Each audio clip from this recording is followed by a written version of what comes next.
How's it going, everybody? So, I have another special Ranger Talk episode here for you all, and I'll be talking none other than the magnificent Moira of the epic band Oryad. Moira, how you doing? Thank you so much for joining me here. I really appreciate it. Yeah, of course. I am great and I'm happy to be here. Cool. So I guess first and foremost, the question I like to start with is just how did the band kind of come together in the beginning, especially with the unique vision of the style that the band has? Sure. I will try to give you the Reader's Digest version of this. Okay. Um, Over time, I've been trying to make this a more concise tale. Okay. But back in 2017, I was starting to get very disillusioned with my journey in the classical world. Looking at 30, being around 30 and being told you're too old Oh, to get jeez. opportunities. You could do some competitions, or you would have to spend thousands and thousands of dollars a season to maybe get heard once or twice. And there's a lot of competition, and I had to really think about what was I passionate about. And I was going in, I was doing, my audition package, I was singing my Mozart, 500 other sopranos singing Mozart. And at the end of the day, I loved singing the style, but it really wasn't exciting me. And it was not something I wanted to listen to on my own. And Mhm. I was kind of having a crisis of self, You're right. all these things happening in my life. And I got some nudges from loved ones saying, you really need to check out symphonic metal. And I had never heard of it before. And because I grew up listening to oldies from the 50s and 60s, Oh, yes. that's, the Temptations, the Supremes, even Gary Yeah. Puckett, Elvis, that was the stuff I listened to, America. Nice. I'm, I'm So a, I I'm had a no, big Crooner fan myself, actually. nice. Dean Martin and all those guys. Oh, So, yeah, yeah. I love Dean. Oh, Yeah, all the old stuff is what I grew up with. And then I studied classical music and I have 2 degrees in classical voice. So I had no real reference. And the real gateway, and I think a lot of people say the gateway for them was Nightwish. mhm. And I heard it and my brain blew open and I thought, oh God, this is so cool that people can do this. Yeah. So I really started sitting down and thinking about doing metal arrangements of classical pieces. That's originally all I was going to do. And Inflammatus off of our EP was one of those, that was one of the first ideas I had. I sat down with my piano vocal score reduction from the orchestra and picked out what voice fit what instrument, put the whole chord chart on it. And, I really thought that's all I was going to do. And I met up with some folks in Denver because I was living in Denver at the time and said, I have this idea. And I think I have a few poems too. Because I write a ton of poetry. Mhm. Um, Maybe I do want to do some of my own songs. And it kind of snowballed from there. I'm going to get some water. Sorry. I'm like, it's Sure. allergy season here and like everything is a bloom and fluorescent colors upstairs. So are you in the States, the US? Yes, Okay. I'm in Middle Appalachia. I'm in Nice. East Tennessee, but like near Tennessee and North Carolina, the border. Yeah, Um, I'm in South Carolina actually, in oh, Greenville. really? So Cool. very close to that general vicinity. Also, it's Nice. nice to meet a fellow US in a lot of the genres of the symphonic and all that. A lot of European, a lot of Right. Canada too, and stuff like Totally. that. So yeah, that's Yeah. awesome. Yeah, this is my native lands, so to speak. I come from the holler out here and I live here again. So yeah, everything is just gorgeous, fluorescent green, but my allergies are Yes, gross. Sorry. yes. Um, so what was I saying? Oh, so I met up with some people in Denver when I lived there at the time. Some Mhm. friends from an opera company I worked with actually suggested I meet up with Luca, our original guitarist. And we started playing around with some songs and some ideas. And we were trying to kind of do a Nightwish thing, but it never really ended up that way. And as we started working with other people, and then Matt and Adam came on board, stuff started evolving. And it was really fun being someone from the classical world with no other like experience other than jazz combos to have these guys say, no, you should do this, or this is that chord, or I'm going to voice it that way, and like really write the songs together. Like I would start with the melody and the poem, then we would do that. And it kind of evolved from there into something that I really wanted to pursue more than it just being this experiment Yeah. that I started. Because we started playing out in 2018. 2019, we had a couple of personnel changes and then COVID hit, right? And a perfect timing. Yeah, and we had already been doing some studio recordings before the pandemic. So I kind of had this panic moment during the pandemic. And so I took all the stems that we had and I finished the rest at home. And then when stuff slowly opened up, I had like Luca go do like by himself, do the studio parts for a guitar. And we literally put the EP together without having seen each other for like a year and a half. Like, Wow. you know, and Yeah. so we did it that way because I thought, well, this is really cool. You know, we've done some shows. We're not quite sure stylistically. We were still trying to build ourselves as symphonic metal. Let's put this out here. Let's put this Mhm. recording out here. And I never in a million years thought that it would get picked up on Facebook groups, that people in other countries would listen. And that was really encouraging and really great because it was one of those things I'd all like one of my biggest musical goals was always just, have some professional respect, and like be appreciated and be able to share something with someone. That was always something I really, really wanted. So, we got the EP out there. It was, we were still trying to do this stylistic thing together, but as we started writing new songs, the style of our own schooling and preferences started to shine through and become more authentic. Mhm. And a lot of change happened for all of us in those few years during and after the height of the pandemic. Mhm. And I looked at all the stuff we wrote and the few shows we did, and I said, this really deserves, to be a full album. And then we got the news that I was moving back east, which is uh 1440, so 1,440 miles from Denver, where Right. I live, where I live now. And, I said, I'm moving. I still want to make this a thing, but I really feel like focusing on this recorded project because, especially, the people, like you said, that really connect to different types of metal don't often live here Yeah. or they live in the Northeast corridor, right? Yeah. Boston, Philly, New York, and so Denver and Middle Appalachia both aren't huge scenes. And so to me, it was more like I want to connect with people where they are instead of just like hitting the same two venues over and over again. You know what I mean? Right. Which was fun because we would do shows and they were fun. And I miss doing that, which we can touch on that later. Yeah. But basically, we put this album out. And as I was going through and I was working with Vikram Shekhar, who does our mixing and mastering, who I actually met at an opera festival. We were both I was a young artist and he was an intern at an opera festival like years ago. And that's how we Wow. met, actually.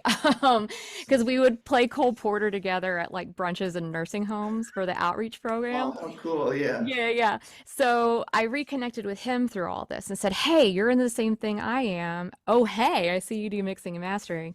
So, sending him the new tracks, he was like, oh, wow, yeah, this is really different. This is cool.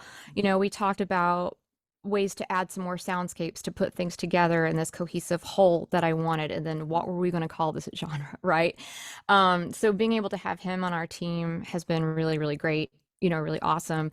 And being able to know that I'm working with these guys who are really good at what they do and thoughtful and my friends and want to do stuff, together. And so around the time that all this COVID stuff happened and I moved east, Luca decided he wanted to take another direction musically, and Mhm. so he recorded the songs that he wrote with us for the album. Yeah. And he's like super proud of it. I actually saw him when I was in Denver last, and we talked for like 3 hours when we Nice. got burgers, and I gave him a CD. And he's really proud to have been part of that project. And right now, like Matt and I, the drummer, are the core duo. And so we're writing new songs together and really finding aesthetically we have a lot in common. So Mhm. it's basically just kind of taking that trajectory of me trying to get out of the opera world and then being sent into a moment of panic because of COVID and then finding a community Yeah.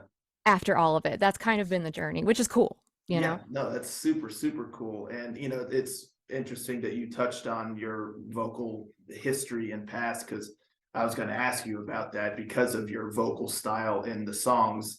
It was like, this is sounds very classically trained and operatic. And so, yeah, clearly that's your background that you're Totally. bringing to this. And another thing is I want to talk about is just the style because you've of the new album coming out. What is it, May 25th? Yeah. Right. Hmm. You've released two singles so far. Yes. And those singles, folks listening to it's a very unique sound. And to me, it kind of has that traditional symphonic metal core, but around that is a lot of doom and some Yes, progressive elements, totally. and did that just evolve naturally? Because I know you said you sought out to do a symphonic metal project, but now it seems like it's really kind of become something more. So how Totally. did that shift to that sound begin? Yeah, totally. So when we first started the project, I wanted to do symphonic metal. It was my point of reference. Yeah. But, even before we finished recording the EP back in 2019, 2020, my musical horizons had expanded. Just I was listening to everything everywhere all the time. And it got to the point where after we released the EP, I realized I'm not listening to symphonic metal. Like that's not what I listen to. Right. It was a really important jumping off point, and I like to take things from it, this concept of song structure. I could talk for ages about how the fact of metal music and symphonic music and then the song structure and the poetic content is so similar to the 19th century German Romanticism that you got in art music, concert music, that sort of thing. It's very, very similar. And I love 19th century German paintings. So it fit, that mode of being. But I was realizing that I was listening to all sorts of stuff that was not symphonic metal. Yeah. And when we got together to write stuff, it was like, I like this. Yes, I was studying orchestral arranging and I really wanted to do these. It's funny because I've been taking composition lessons from Francesco Farini from Flesh God Apocalypse. Oh, wow. Coolest dude in the world. He's so cool. And he also really loves cats like I do, so that's amazing. But taking lessons from him too, also because I really love Flesh God, and it opened up my mind because it was really cool to take these really in-depth lessons on orchestrating under my songs and letting me have my own voice, because I would bring something to him and he'd be like, man, that's doomy. And I'm like, yeah. And so then we would talk about, 1940s, 1950s noir film scores, or we would talk about like Mahler and those really crunchy, lush, deep chords. And I was like, that's what I like. And so being able to put a symphonic spin on it using orchestral arranging, but putting my own voice on it, because Yeah. that's just kind of what I tended to. And then I would give it to the guys and they'd be like, oh, have you heard this song? Blah, blah, blah. And we would listen, or someone would say, I really want to do a 7/8 breakdown. I want to do a 12/8 thing here. And we would just do it. And we thought, if it's the poetry, we like it, let's not try to put ourselves in a box, because doing the symphonic metal thing, I think, was number one, was it was so important to my evolution away from feeling stuck in pure Mhm. classical music.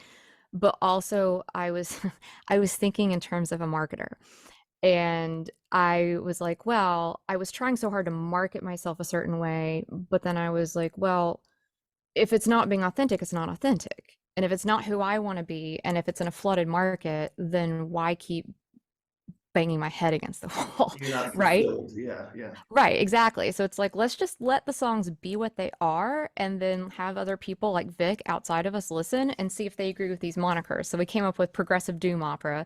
Um, Yeah, that fits. but yeah, one of my PR firms, I work with SAOL for Germany and the EU, Yeah. and they decided to call us Mystic Prague, which I thought was a really cool Interesting. moniker. And I Yeah. was like, let's go with it, because I feel like letting the music and the moniker be served by the influence of the poetry Hmm. and the intent first, rather than trying to fit it into that box, Right. I think is important, because yeah, we were really getting into doomier stuff, and you'll hear it a lot more on other songs on the album. Mhm. You'll have like a full orchestral, you're thinking, oh, this is kind of symphonic, or I'm singing classically over it, but then there's this like breakdown of the piano solo, right?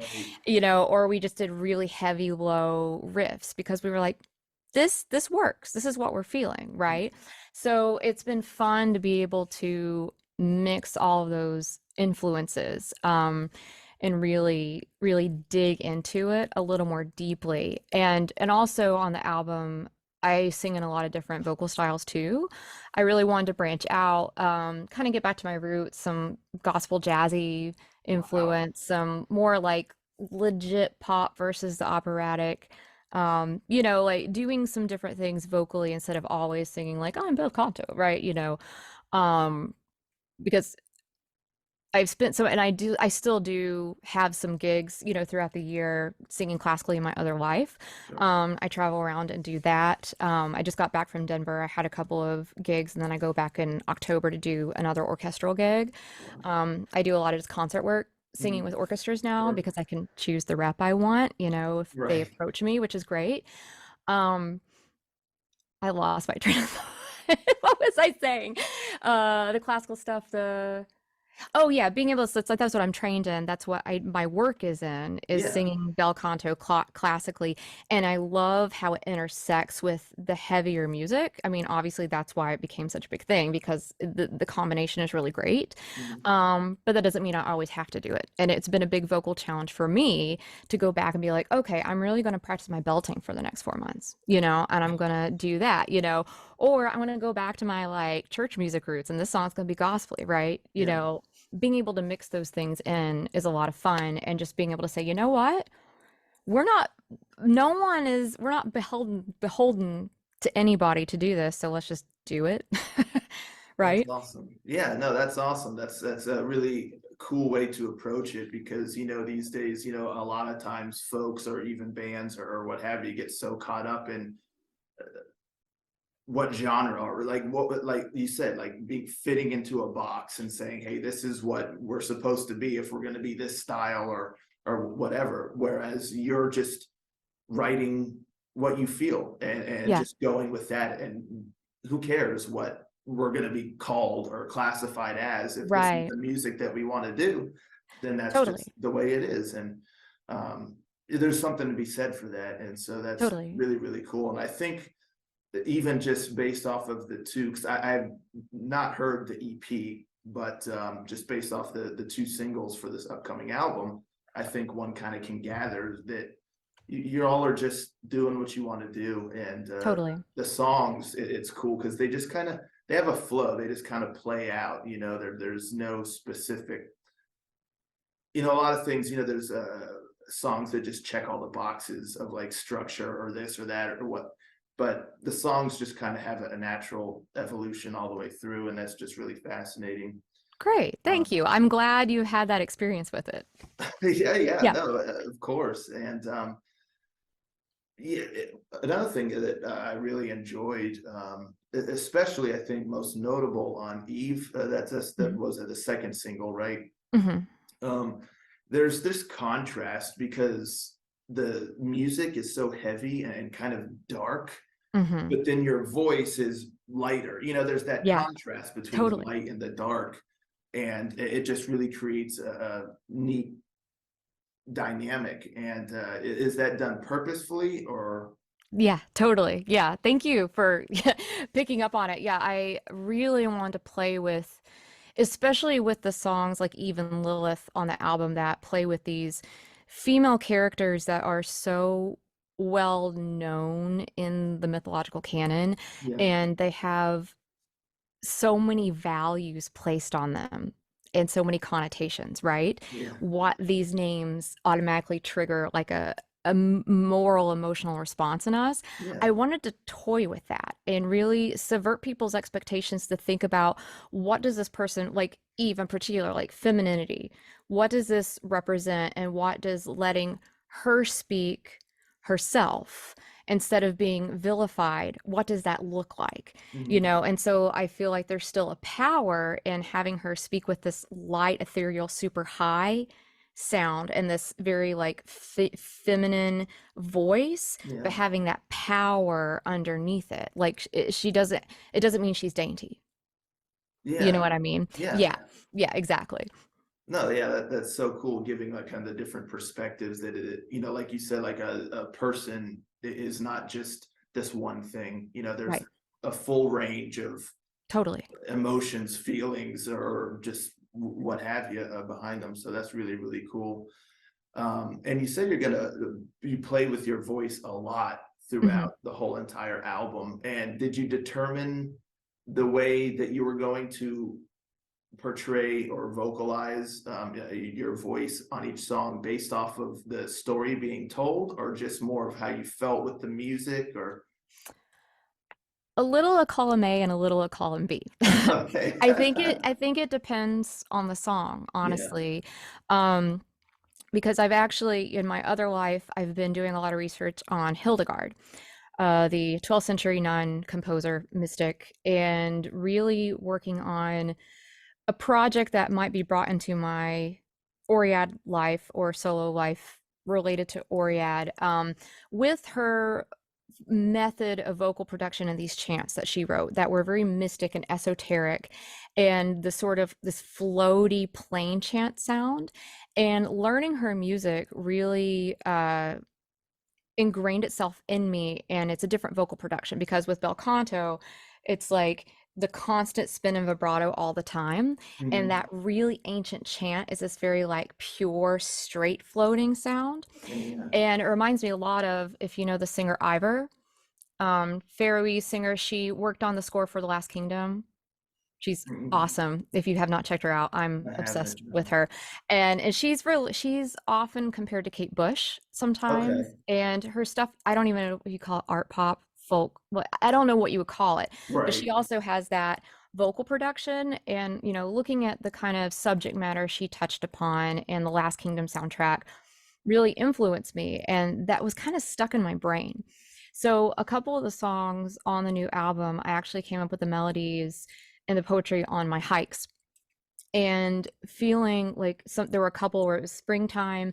I was going literally to a cloud because it was raining, and you're just like, and when you drive back down the mountain, you see that it was just covered in a cloud. You were walking through a Yeah. cloud, and just being completely alone in this cloud in this like temperate rainforest, basically, Wow. um, feeling this, this nature-based poetry about this human condition, and it felt so old and ancient. And so when I was writing these songs that felt more ancient, that kind of Hildegard Ivor thing came out Mhm. just naturally, right? Yeah. And then for Eve, it just seemed, it felt right to have her sing like that, And so it just kind of, it really, again, it depended on the situation for the song, to be honest.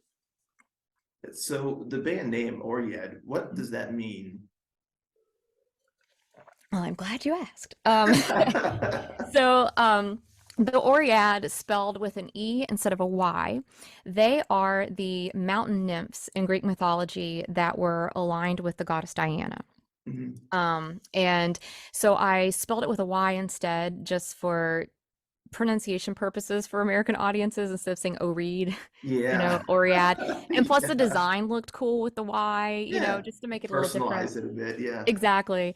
The Oryad, so I love mythology. I love comparative religions. Mythology is studying a lot of the stuff, Jungian breakdowns of parts of the psyche, and using mythology. And I've always really liked um Diana slash Artemis, Mhm. this imagery, because of her connection to the forest and my own like really deep connection to the forest and mountains in particular. I just always loved the imagery of her like running through the woods at night on the hunt, right? Just like moon's full and she's got the hounds with her and she's hunting the stag. And it was just such a cool image to me because I feel like, granted, there are different stories about her either being like the protector of women in childbirth or protector of women, or she turned down men. There's different variations Mhm. on that, but the core of herself, as I see as her archetype, is a wild, kind of simple, earth-based femininity, Mhm. a Yeah. kind of simple, wild sort of thing. And I love that imagery. And so I thought it would be a nice way to tie in that kind of modus operandi by saying, Oryad, Yeah. as a callback to that. So I always kind of like put little joke things like the Temple of Diana, come to the temple.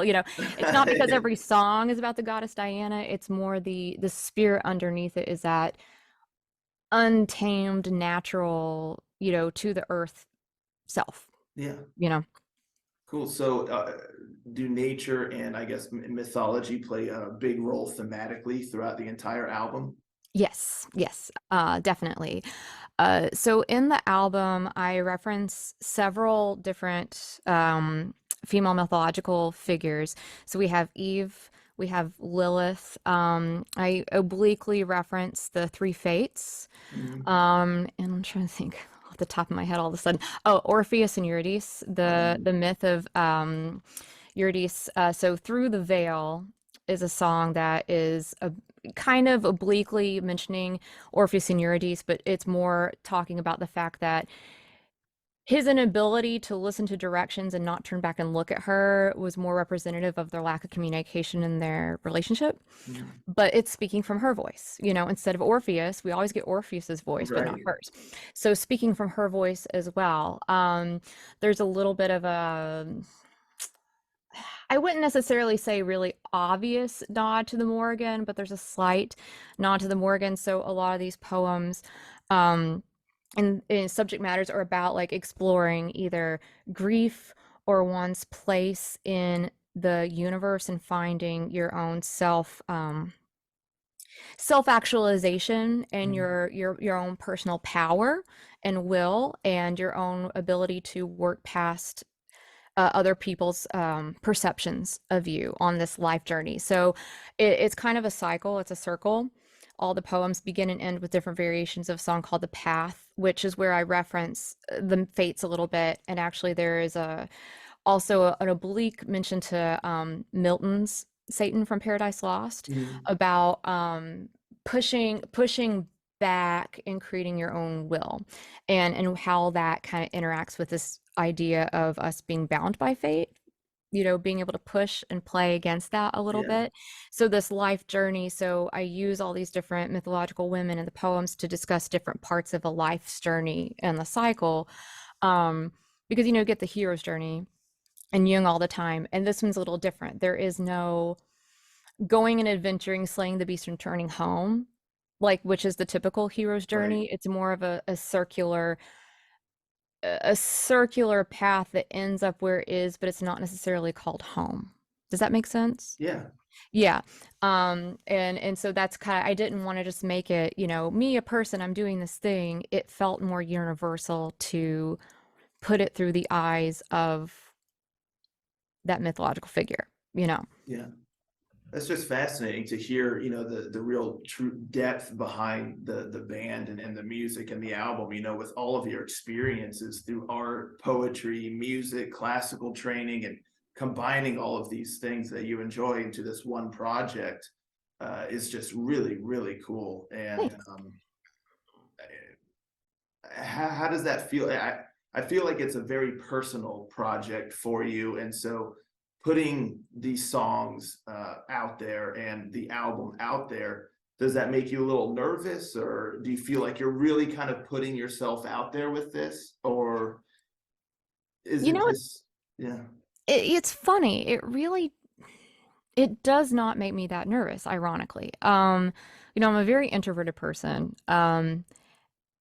And so, my performer self, I put on the performer self and I can do it because I've been trained in it, right? But, it's me in my basement with my cat. It's like I'm happy here. I'm happy in the woods when there's no hikers on the trail, that sort of thing. Yeah. And so it's ironic that then I would turn around and put something so personal out there. But honestly, it feels very right. And I think because there's always been that drive in me, and this has, something to say about maybe, I don't know, our focus and goals in American culture in particular, is that, I started piano lessons when I was 9. I started voice lessons when I was 16. I was in painting classes and pottery classes. I had my poetry I was always doing this art. And a big, big important part of it, extremely important, is learning the foundations and learning to be an artisan, to copy the format and style of the artists who have come before you, right? And that's a big part of your training, and it's essential part of your training. Very important. But somewhere along the way, I forgot, or I just wasn't easily reminded that you learn all of this stuff so you can do it yourself, right? And there's nothing to say that there's anything wrong with always kind of living in a space where you're creating an homage, you know, um, but at the same time, that should also give you the freedom to have some self-expression behind it. And somewhere along the way, I got so focused on getting my degrees, getting my good grades, getting the recitals, getting the job, that I forgot that all of this was leading to me being able to get this thing out. That thing has always been kind of gnawing down here, Right. right? Yeah. And it took me until way past turning 30 to finally say, here it is. And maybe that's part of it. It's like I wasn't brave enough when I was 16 or 18 or 20 or True. 22 or 29 to do this sort of stuff, really. And so Yeah, I no, really I hear you. admire these young musicians I see who are releasing all these albums and they're so young. I'm like, I was not brave enough at that age. I wasn't mature enough at that age. Like Right. none of that, and I think part of it was I got to a certain age and I said, you know what? I just don't care. Like here it is. This is what's been inside here for so long. And I want to share it, and being able to even take the songs to my friends and writing and be like, hey, friends, this song is about anxiety and insomnia and basically not sleeping for a month. And then so they're like, oh man, I feel that too. And like Yeah. being able to write something and saying, okay, now they're a part of it too. And it's not just me, right? It's like there's a little bit of them in there too. Yeah. And that feels really cool. And it feels you know what? It feels like it's about damn time, is what it All feels right. like. I Yeah, think that's no. what it is, to be honest, and I was even stealing myself, like when we first got the masters done and sent everything off to be printed on the CD. I said, oh my God, what if people hate it? Right? Right. I had that anxiety, because Little Miss, like perfect straight A student over here, was like, I'm going to get a bad grade. Yeah. But, you know, again, I think it was just age finally caught up with me and said, you know what? So what if they don't? You Right. know, because I already know that it's not going to be everyone's cup of tea. Not everyone else's stuff is my cup of tea. Or Oh, sometimes yeah. I'll like a band's two songs, but not the whole thing, and Yeah. that's part of it. And that's kind of what you sign on for. And that's the other thing is like you sign on to an artistic life or putting something out there artistically, you have to be ready for people to react strongly. And sometimes it's kind of good that they're even reacting. Right. That's better than being neutral. They could say they really hate your music or they think you're derivative. Hey, at least you got a rise out of them, It's true. Yeah. right? There's a reaction. And I mean, at the end of the day, that's something it made a mark. I'm sorry, that was a really long answer. No, no, that's great. No, Yeah. that's great. Just kind of doing it for yourself and Hmm. what anyone else thinks or what happens afterwards. At the end of the day, it doesn't matter. You like it, and it's good to get the feedback, but not catering to what somebody else wants or expects. Right. I think is really, really cool, and important. Being an artist Yeah. and whatnot. Um, Another question I had for you is the your voice is so emotive in the songs and the lyrics so powerful, but the music itself is also quite emotive. And do you find that important, in music or songs that the music also conveys the emotion of the themes? Because a lot of times you just kind of get some generic music going, and then all the thematic elements and everything comes from the voice or the lyrics. Right. Oh, yeah, totally. It has to. Yeah. There's no question for me. Like there has to be like blood pumping behind it. And maybe that, comes from my own preferences in terms of like what I listen to or just my training. Mhm. But ever since I was a kid, I mean, the first times that I heard music that really moved me, it was like it carried you with it, Yeah. and maybe it's just because of a bullshit meter for that. If I hear something, I'm like, oh, you're phoning it in. I Yeah. can tell you're phoning it in, Yeah. right? And I just can't. I have a real hard time with that. And again, I mean, there's a time and a place. I was reading a review we got recently, and someone said this isn't background listening music. And I never really thought about it, but I said, oh, yeah. I guess, there is some stuff I like to listen to if I'm trying to focus, and it's super like neutral Yeah. background. And I need that because it lets my mind kind of, if I'm doing some busy work or, data entry on a spreadsheet or something, Yeah. I need that, but most of the time I want it to like rip my guts out, right? Yeah. I want to feel something with it. And I also think that has something to say about respect for the oh my God, I'm getting all these spam calls. I Oh hate this. Lord. Um we're trying to reach you about your car's extended warranty. Um hopefully I'll stop in a second. Never ends. But what was I saying? Oh, and I mean, I think it has something to do with artistic respect as the whole, and I see this happen. I know it happens in other genres, but I know it happens a lot in metal where they're like, oh, there's a singer, especially there's a female singer, and then they don't give anyone else the time of day. And I'm like, everyone in this entire ensemble is extremely important, Yeah. and all of their input and all of their songwriting to make a song, it's that is an extremely intrinsic part of the whole of what you're trying to paint as a Yeah. picture, and I feel I have very strong feelings about that. I could talk for ages about the whole fetishization of the female metal singer. Oh yeah. I have very Oh strong yeah. thoughts. I'm with you on that. Yeah. And it sucks, but it's cool because I've met some people online who are like real authentic music fans, and they'll even like stand up for me in a forum, be like, no, stop posting pictures. Like, this is about the artistry behind these musicians. I'm like, thank you. Yes. It's more than just that image. I want to be able to say, this is a kick-ass solo that Luca wrote. Like Blood, we're releasing as a single and video with the album release on Oh the nice. 25th, and it's like the coolest solo he has, and he's like super proud of it too. And I said he should be, and I said, Luca, this was kick-ass, right? Yeah. And this is a total vibe. It's like a doomy, stonery vibe, like right Nice. after the Beethoven, and I'm like, yes, this is it, and it all came from you, buddy, right? And it's so important that that is felt Yeah. to me.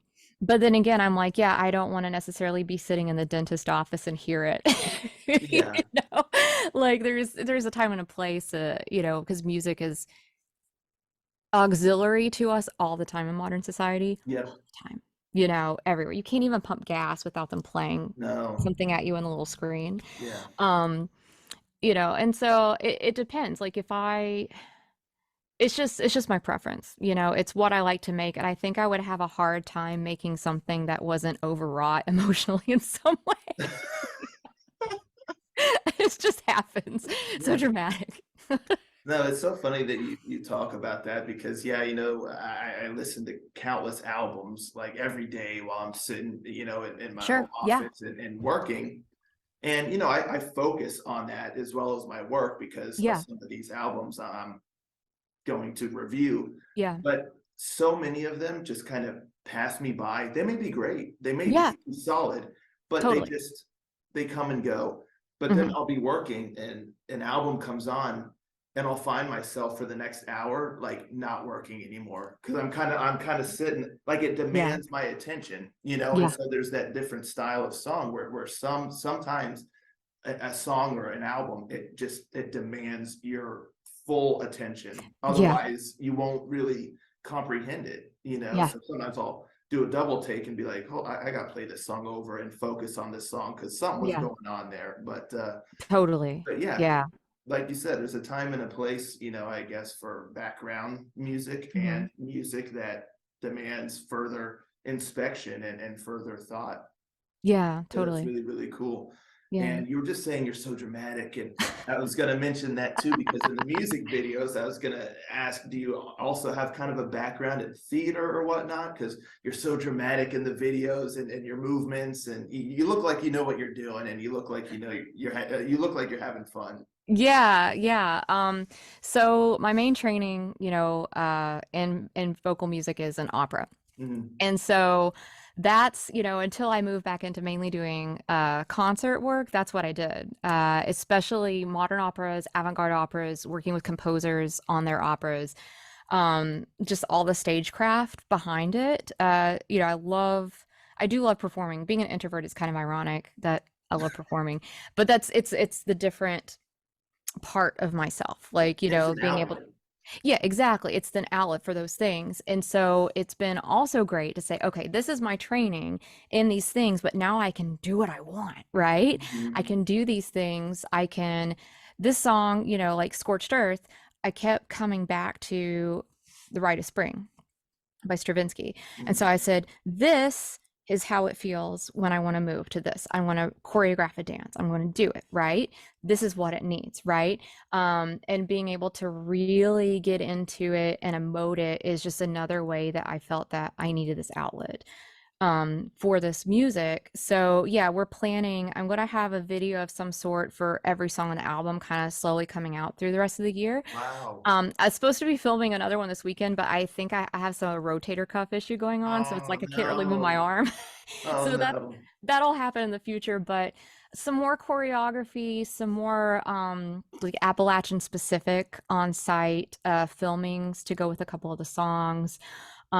Because to me, on top of the practical aspect of being able to have something for people all over the country and the world to Mhm. experience, being like very, very small people that we are, it's not like we're like going on a big tour, so being able to have, Worldwide, yeah. especially in this economy, Oh, um, jeez. yeah, that's a whole other conversation. Yes. There's no money.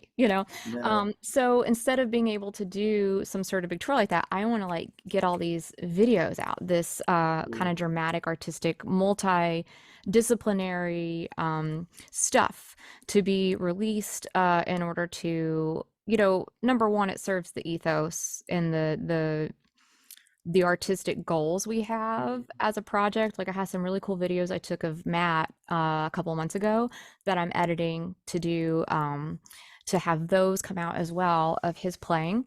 Nice. Um, but yeah, lots of stuff like that because to me it felt multidisciplinary. Mhm. Even when we've done live shows, I'm incorporating dance into it because it just that's what happens. That's how Yeah, it that's feels, how you right? do. So yeah, I love delving into that and creating the characters that go, with each song. I was talking with Hannah, the videographer who did Eve, the three Eves, and we were talking about what they represented and who they were, right? And the same with the scorched earth, like this tribal Yeah. person coming out of a fire pit, that sort of thing. Like being able to do it's just a lot of fun. So Yeah, I bet. It yeah, looks like you're having fun. So, yeah, and yeah, it provides a great visualization yeah, for the music and all of that totally. as well. It's like a whole experience, a whole package of the material. And so going back, I know we said well we get back to it. Speaking of performing, Oh, are you going to be playing live at all, even locally or in Denver, or any plans on that at all? yes. It's just it's a slow moving process at the moment because so much of our time has been taken up with finishing the album and then doing this whole release campaign has been extremely time consuming. Um, and then the other aspect is whenever I get invited to do classical gigs in Denver, there have been some scheduling things where I don't find out till last minute and it's way past time to be able to book anything, Right. in Denver, because I was like, I finally get my rehearsal schedule, my contract, and it's like 1 or 2 months out, but I needed to book the show 4 months ago. But Yeah. I didn't know. Yeah. So there's a little bit of a difficulty. So we're working on planning some shows for later this year because I already got info about another classical gig I'm going to be doing. So Awesome. we're going to start reaching out and trying to get a couple of things booked and then looking into 2024 is the year we really want to be able to get together and figure out a way to like go cross like visit and then visit and do Sweet. Yeah. something or work with some people. I've been trying to apply to some like little tiny festivals Hmm. that would be like more special interest that I think we would find our people, you know what I Yeah. mean? Oh yeah. Oh yeah. Like, and it's so cool when I hear from people are like, "Oh, you get it, man," right? It's like people who like in that little tribe, so to speak. So it's a long process and being small and independent, it's difficult and I don't think a lot of people realize who are just kind of like casual fans and listeners, what an investment that is, Mhm. and how hard it is to do it, and especially with the economy the way it is right now, it's just insane, right? Yeah. So we're just basically kind of waiting out these next few months, trying to come up with other, the videos are a creative way to connect with people, and trying to come up with other creative ways to connect when I'm back in Denver, or making something happen out here.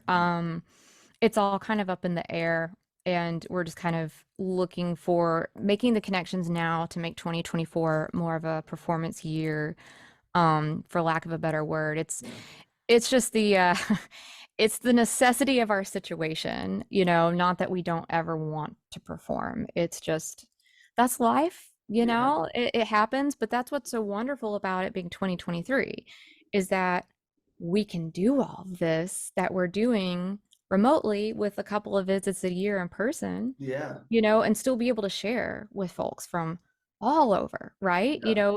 That world has opened up to where it's not contingent anymore on you have to have your four guys in town, you meet twice a week. You know what I mean? Yep. Yep. Like, and I'm used to with my gigs, it's like you get the music, you learn it, you show up for two rehearsals, you're on and you go, Oh, right? jeez. There's no question.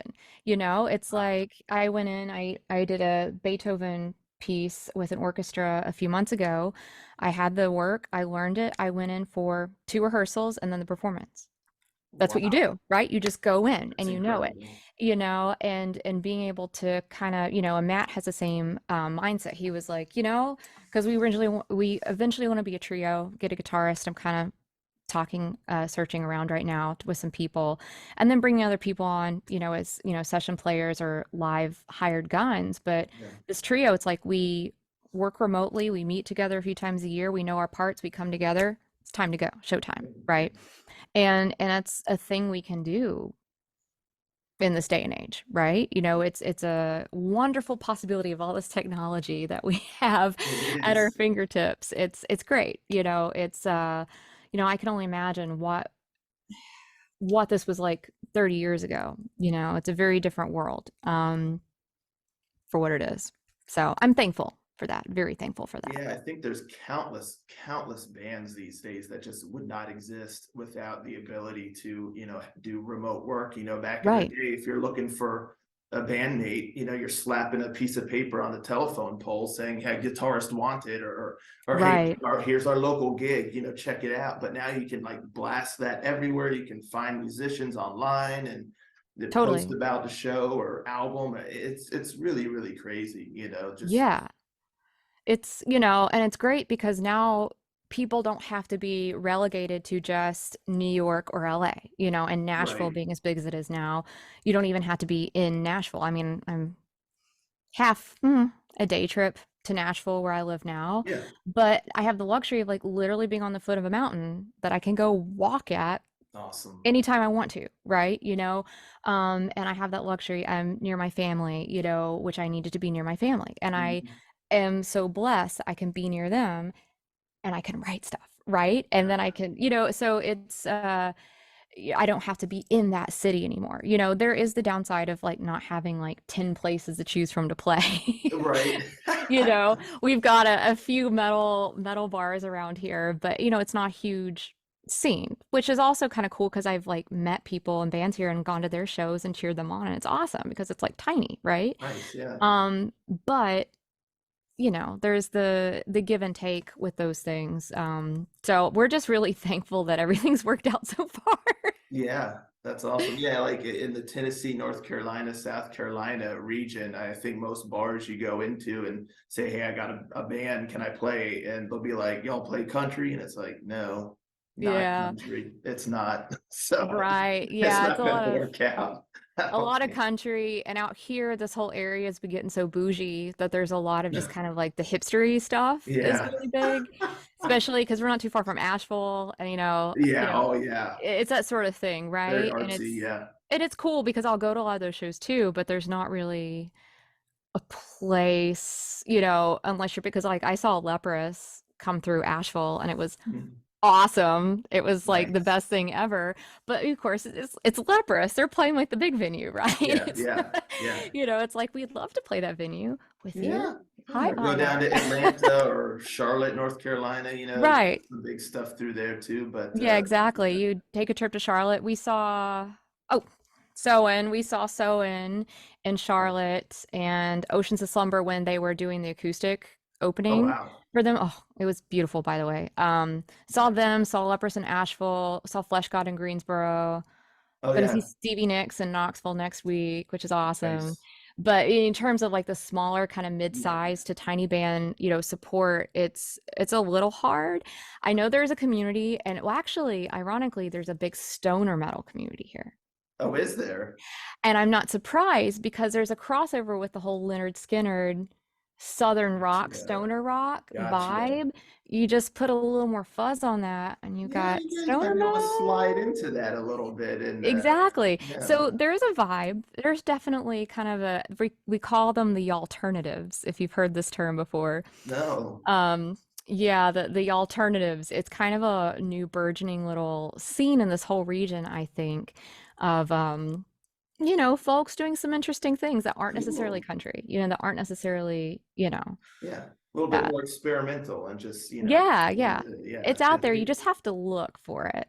So Yeah. I'm hoping all these, because I've met some really great artists, and I just hope they get a little more eyes on them and ears on them. Yeah. Yeah. Yeah. Yeah, it can definitely be tough, especially, you're at the mercy of the area, Yeah. that you're in, of course, depending on what genre and whatnot. But Yeah. yeah, that would be super cool if you guys, get to kind of travel around the country a little bit, even if not just like in Denver and then in the Tennessee, North Carolina area. That would be Right. sweet. So, and That would just be test awesome. the waters, and see how it Yeah. goes. So yeah, you Yeah, never know. that's what we would love to do, but yeah, it's logistics and money, Yeah. man. Oh yeah. And just like be straight up about it because people are always like, "Why aren't you touring?" I said, "Do you have a rich uncle that I can meet?" Yeah. Well, buy Yeah, us a tour bus and yeah. we'll get going. But Because until it's then, like, yeah, it's you have to like spend time to prep for that investment, yeah, on top of the investment of an album. It's a lot of yeah, investment, basically. yeah. And networking and meeting people and like going to these shows and finding other bands that you like vibe with and you like their style. So then it's like, Mm, hey, maybe we'll do something, but next year. You know what I mean? Like kind yeah. of like testing those waters. Awesome. Well, until then, folks will be able to fully enjoy the new album, right? Yes. May 25th. And what's it called again? Sacred and profane. Sacred and Profane. Super cool, super thought-provoking there. So yeah, sweet. So yeah, May 25th, Oryad's new album, Sacred and Profane. Look forward to that. But right now, as of this moment, there's two singles you can check out, Eve and Scorched Earth, correct? Correct. So yeah, check those out. I'm going to put links to both of those videos in the description, as well as all of Oryad's social media stuff, so you can follow them, see what they're getting up to, and see when there's going to be a new video dropped, because we got some coming, Yeah. one for every song on the album. So that's exciting to know. So yeah, go check that out, follow them, see what they're up to, talk with them, all that good stuff. And Moira, once again, thank you so much Well, thank for you. taking the time to chat with me. I really enjoyed it, and I'm looking super forward to the album. I Yeah, gotta say. thank you. Yeah, it's gonna be great. I'm so excited. Sweet, cool, awesome. Well, thank you again, and thank you, folks, for tuning in. Like, don't forget, go check out the band, all that in the description, and I'll catch you all next time. Ranger out.